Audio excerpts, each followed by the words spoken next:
Alright, peace and goodness YouTubers. Okay, so somebody had asked me my opinion on gentrification, and I couldn't really give a quick answer because I realized I had a whole lot to say, so it wasn't going to fit in my Your Questions, My Answers series, so I said, you know what, gentrification will get its own video. So, if you're not familiar with what gentrification is basically a nice way of saying when a neighborhood of people who may not be as wealthy gets taken over by a demographic of people who have more money. And it's basically when developers come into a neighborhood that doesn't have that many resources, they redevelop the neighborhood, they build a bunch of new things, condos, all types of restaurants, all kinds of new things. And before you know it, the neighborhood it has a new face, there's new everything. The only problem is the original residents are no longer there because they've been pushed out, either by force or by basically economic warfare, meaning like the property taxes and everything are too high for anybody to stay in the area, and they end up moving to a different area. That's basically what gentrification is. So somebody had asked me, well, what do you think about it? What's your opinion? And my opinion is I'm not against, putting development into a neighborhood or trying to put life back into a neighborhood, but I do have a problem when that doesn't include the original residents of that neighborhood, and when it's based around basically trying to displace people in order for economic and financial gains for a totally different demographic that once had no interest in that community. And literally it's people that come in and basically destroy a community and try to make a new one, but a new one with no cultural significance. So and when you think about gentrification, there's usually two main reasons why people gentrify neighborhoods or why they're gentrified. The one reason that people like to say, or developers like to say, because it doesn't make them look as money hungry, is, oh, it's crime. Crime is too high. It's just a bad neighborhood. We got to get the bad guys out of there. So we just need to really just flush everything out and start over, and it'd be great for everybody. The neighborhood will be booming in a few years, because usually with gentrification, there's a long year, there's a long stretch of plans to get it to happen. It's like a 4 or 5, 10-year plan. Like I'll say, with me living in DC, I came in like 2006, and it was already starting in lots of neighborhoods. But it really kicked off in 2007 when the former mayor, Mayor Fenty, they voted to close those 21 middle schools. And all of those middle schools ended up being prime real estate. So that was like the kickoff for the big flush. And so when you fast forward to 2015, you watched the entire population of the city change. So when I first moved here, I think the black population in the city was about 58%. Now it's down like, I think it's under 30. It's no longer anybody's chocolate city anything. I think it's 28%. So you watch the entire neighborhood just literally change. So the excuse is always, oh, it's crime. And the other reason that people actually really gentrify, which is really, in my opinion, the real reason, but they just don't want to say, is it's a financial gain and it's an opportunity for financial development and money. And also in addition to that, usually when you gentrify an area, it's usually an area where, in a city where there's nowhere else to develop or branch out. A place like DC is already developed and constructed and built, and there's nowhere you can really build anything new. So your only option is you have to build on top of something that was already there, or tear down something that was already there, because there's literally nowhere else to build, because DC, as far as landmass, is not a big city. It's a big city as far as importance and wealth and just popularity, but as far as the actual landmass, DC is very small, and there's not a lot of places to build out. So everything is kind of already developed. So your only option is you build on top of what's already there. And what do you build on top of? You don't build on top of anything wealthy. You're not going to go to the Georgetown neighborhood and build on top of any of that, because that's all historic and lots of old money over there. So, but you'll go to whatever neighborhood, on the other side of town that nobody really goes to, the less desirable area, and you'll build on top of that and push everybody out. That's literally how it works. Now, what kind of annoys me with when people try to say, oh, it's crime, we're doing this to fix the neighborhood, it's to help the neighborhood, I get annoyed because literally what happens is all of the resources that could have been used to fix that neighborhood come to that neighborhood after the original residents have been pushed out. And then the new residents come in and they have, privy to all these different resources that were never available for the original residents, and then you try to say, oh, well, we made the neighborhood better. No, you didn't. You just flushed everybody out. So when you look at these neighborhoods that have so many issues with crime, and you look at a lot of these places that are having issues like Baltimore, and everybody's talking about the crime in Baltimore, or the crime in Chicago, or honestly, I'll even say DC again, because crime is on the rise. You have to think about what's going on in the neighborhoods. When you're a member of a neighborhood and you no longer feel included to the resources and everything that are now being given to people who have never lived there before, that has to be frustrating, the feeling of not being included. And so what I'm saying about not being included, this is where I'm going with it. Look at any neighborhood that is considered just a bad neighborhood, the scum of all of the city, the place nobody wants to go to. And mind you, by the way, most hoods anyway, the freeway runs straight through it for a whole bunch of reasons. One, because if the people uprise, the National Guard and all of them get straight into it, straight through the freeway. And plus, you want to protect the wealthier residents. You don't want them to have to stop at the traffic lights in the rough neighborhoods. It's just better if they can just get straight, if the freeway can just cut straight through that part of town. But anyway, or, if we're building a freeway and there's nowhere to build, you build on top of the hood, because you don't build on top of the wealthy areas. That's how they always do. But anyway, when you look at like these neighborhoods that are really struggling with crime, let's look at all the things that are in it. Crime is a result of a trigger, not a result of the actual people in the neighborhood. That's what gets on my nerves too. People just assume black people come out the womb ready for war, ready to cause havoc as soon as we come out. I knew the minute the baby started kicking, it was going to be a problem. The baby was born and he beat up all the other babies in the nursery, But when you look at the neighborhoods and you look at the triggers that trigger crime, think about it. You go to these terrible neighborhoods, there's like one grocery store. And that grocery store sucks. The produce is not the best quality. The shipments are always coming in late. And that grocery store can't service and accommodate all the people that depend on it. So the quality is just always run down. It's gross, it's disgusting, and there's always a leak somewhere on the floor. The refrigerators aren't cold enough. It's disgusting, So you have that. There's usually the one or two corner stores in the neighborhood, and it's usually run by people who aren't from the neighborhood. It's usually, like an Asian-run store, even like a Pakistani-owned store, and the people that own the store look down on the residents that come in the store, so they're always rolling their eyes at you, and they got an attitude. You're spending your money, but they treat you like crap, or whatever. And then, let's get to the schools. Then the schools are just absolutely terrible. There's no money in the neighborhood, which means there's less money to go to property taxes because one, there's not a lot of value in the neighborhood. Property taxes are what fund schools. So when there's no property taxes really going into the schools in those specific neighborhoods are absolutely terrible. So the schooling sucks. And like I always say, schools and churches are always the foundation of a community.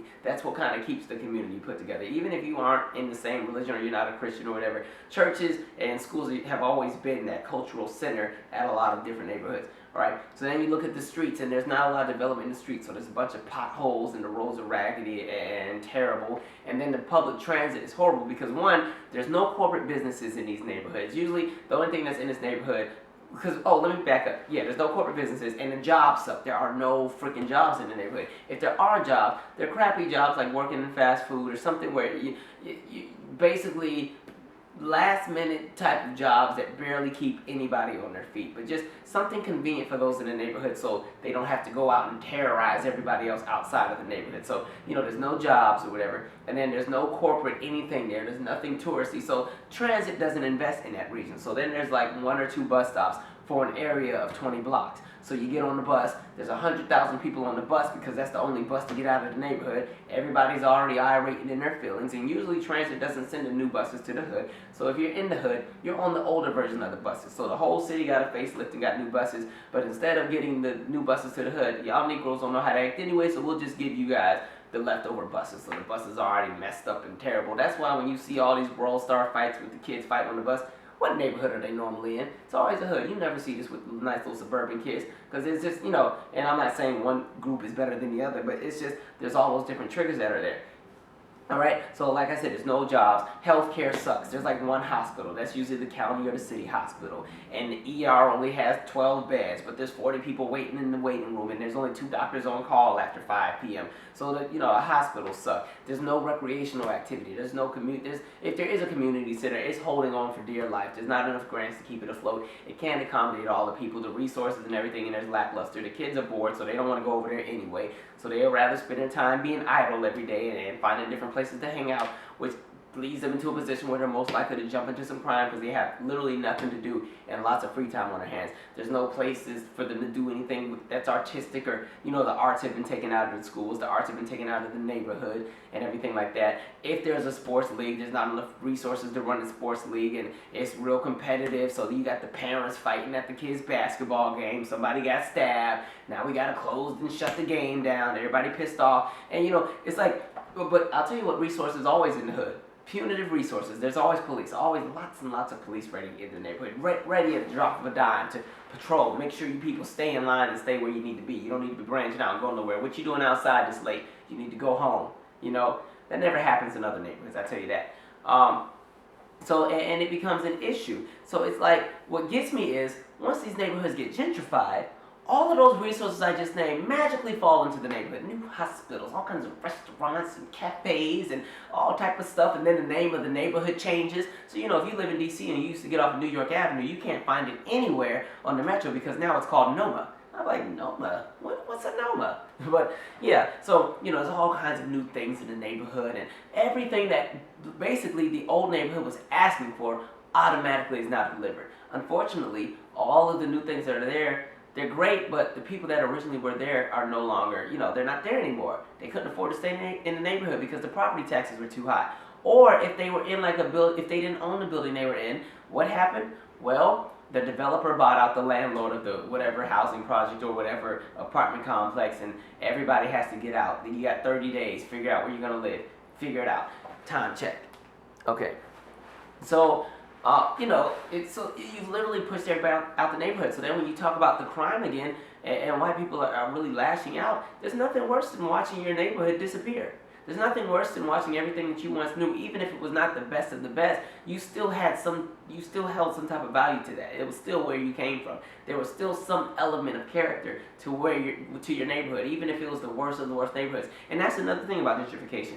A lot of times, things that had cultural significance and were tangibly, and culturally important to that neighborhood, or culturally, I'm making up words now, or culturally important to the neighborhood, they get replaced with things that serve no significant value. So you get rid of that struggling community rec center that was barely holding on because the grants just ain't adding up, and they got 3 computers in there. You get rid of that, and what do? You build another condo right on top of it. And you build a Starbucks next to it. And you build something else, something that has no cultural significance. So now, those kids that were once in the neighborhood or that are still in the neighborhood, they ain't got nowhere to do the little community rec stuff, even if they were using it. They have nothing to do.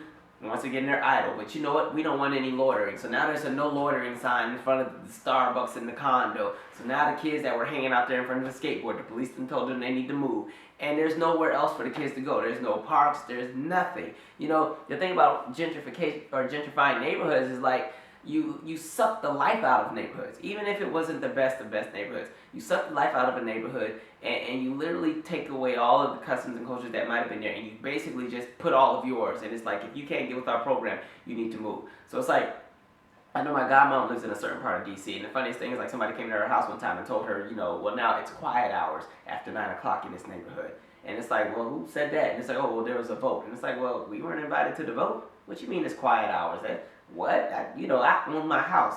If I own my house or whatever and everything else, not to be rude, but if you're some 20-whatever-year-old, not too many years out of college, less than 5 years into the job, who are you to come to my house and tell me how I'm supposed to behave because I'm a nuisance to you? I've been, playing my music in the front yard when I cut the grass or whatever. Who are you? And then that's the thing about it. And the thing with these gentrified neighborhoods is the people are always just passing through. Gentrification always happens because what happens is people get tired of, they get bored or whatever, and then they move right on to the next thing. So the funny thing is, like, you look at the suburbs. The suburbs used to be the ideal place to go in the 60s and the 70s because all the minorities were in the city and people were, oh, I'm so terrified, everything's so dangerous, everybody's killing each other. And then when the crack epidemic really hit, oh my God, everything's dangerous. The blacks, the Latinos, they just don't know how to act. We gotta get out of here. They move into the suburbs. So now that all the cities have been gentrified, all the blacks and minorities and everybody else got pushed into the suburbs. So now all those people in the suburbs are moving right back into the city, and oh Lord, there's nowhere to go, or vice versa, and they move into another section of the city. And then the development stops in that neighborhood that was once gentrified. And guess what? The black people move back in, so the white people start running out or whatever, and they go back into the suburb. It's like a full circle. So a lot of neighborhoods get gentrified and re-gentrified over and over again, and it's chaotic. And it's so funny because the thing about it is, I'm all for like community sharing and investing, and let's all just be a happy melting pot and live together. It just never happens. But when you look at it, like I look at Georgetown, which is a really prestigious area in DC. The university's there, lots of wealth, lots of old money. It's waterfront property. But the funny thing about Georgetown is Georgetown used to be a black establishment, black neighborhood, black stores, black all that. That crap got taken over, especially when the university really became what it was. And now you can't even get to Georgetown on the subway. There's not even a subway station to get there. They've done that on purpose. They want to make sure your black ass don't come over there. You got to take a bus and it's funny just how non-inclusive things are once you gentrify it. Like, What's my time? I gotta really wrap this up. Okay, yeah, so once you gentrify these neighborhoods, it's just so non-inclusive. And when you look at the history of a lot of these neighborhoods that used to be bad neighborhoods, look at what they used to be 30, 40 years ago. They used to be middle class neighborhoods, working class neighborhoods. What happened in that 30 and 40 years that changed everything? America destroyed its industrial industry. We closed tens of thousands of factories. Just during the Bush era, we shut down 60,000 factories. During the Reagan era, I forgot what the figure was, but it was tens of thousands, all right? So basically all the factories that we once had are gone. And this is back during a time period where you could live off one income, off of a factory. You could survive and do well. Like when you go back in the 50s and 60s, people were able to live off one income, live working at these factories and live well and do, all the great things they did. So once we outsource all of these jobs all around the world and we close down all these factories, that's when the neighborhoods started falling apart. So it's not even just a thing with the hood. Because, you go to a place like Flint, Michigan or Pittsburgh, that's actually blue collar work. You go to parts of West Virginia and stuff like that, that's blue collar. Those neighborhoods are going through exactly the same thing that these neighborhoods in the hood are going through, or the ghetto neighborhoods are going through. And going back to what I was saying, 30, 40 years ago, the factories and all those things are starting to close, and so the money's leaving the neighborhood. The kids that grow up in the neighborhood, they grew up, and in addition, we're now integrated. Black people don't have to just stay in the black side. So those kids that were born out of that, if they got the opportunity to get out of their neighborhood, they did, because one, there was nothing in the neighborhood to stay with. We want to get out. We want to branch out. So they go to college or the military or do whatever they do. They branch out. Who's left in the neighborhood when you fast forward 30, 40 years? Mom and dad. And at this point, mom and dad are now 70 and 80 in 2015. And the houses that they lived in are kind of deteriorating and they've died or whatever. And, the house is still in the family name, but nobody wants to pay taxes on the house, so the house is just kind of falling apart. And then eventually somebody moves in the house, but the value of the neighborhood is going down, which usually means that the people that are moving in may not come from as much money as the people during a different time period. So before you know it, that neighborhood that used to be the neighborhood where everybody knew everybody, you could ride your bike and say hi to the milkman, is now bullet central. Everybody's scared to be there. It's just straight chaos, and the schools suck. So when it comes to gentrification, hey, fix up a neighborhood if you want to, but please just include the people that live there, okay? Like, please just don't go in and take over everything. And I'm not going to lie and act like I don't benefit from that to some aspect, because the neighborhood I live in was gentrified, but I was like, wait a minute, y'all not about to push everybody out the city. Y'all building up all this new stuff, I want in, so I'm moving into one of these buildings too. Y'all ain't about to push me out. So it's like your neighbors will look at you like you ain't supposed to be in here. How the heck are you affording this? Don't worry about it, okay? Black Jesus got my back. Anyway, I'm out. Subscribe. Share your 2 cents on gentrification. And, some of you might even have experiences and stories. Share in the comment section what your experience is. Or maybe you disagree with everything I said and maybe I should shut the hell up. Put that in the comment section too, but I probably won't read it. Anyway, subscribe. I'm out.